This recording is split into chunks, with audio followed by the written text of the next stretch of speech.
Telugu Desam party అధికారంలోకి వచ్చిన తర్వాత అంగన్వాడీ ఆయాల మీద, టీచర్ల మీద జరుగుతున్న అఘాయిత్యాలు మనం ప్రతిరోజు చూస్తూనే ఉన్నాం.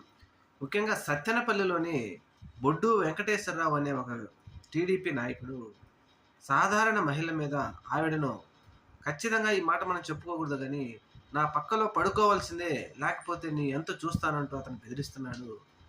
ఆ మహిళ ఒక వీడియో రిలీజ్ చేసింది. ముఖ్యమంత్రి గారికి, పవన్ కళ్యాణ్ గారికి, లోకేష్ గారికి చెప్తూ. ఆ తర్వాత లోకల్‌లో ఉన్నటువంటి ఎమ్మెల్యే దగ్గరికి కూడా ఎళ్తే, ఆయన ఎస్ఐకి చెప్పేసి కేసు కట్టించినప్పటికీ, "నువ్వు కమ్మోళ్ళ పక్కన పడుకోవాల్సిందే" అని అన్నాడంటే, బుద్ధి, జ్ఞానం, సిగ్గు, లజ్జ అనేదున్నదా? కమ్మ, కాపు, రెడ్డి అని చెప్పుకోవడానికి సిగ్గు లేదా? ఒక ఒంటరి మహిళ, భర్త చనిపోయి ఇద్దరు పిల్లలని అంగన్వాడీ ఆయా ఉద్యోగం చేసుకుంటూ బతికిస్తున్న మహిళని కులం పేరుతో ఈ విధంగా నా పక్కలేకి రండి అనడం ఎంతవరకు సమంజసం? కమ్మోళ్ళంటే ఇట్లనే ఉంటారా?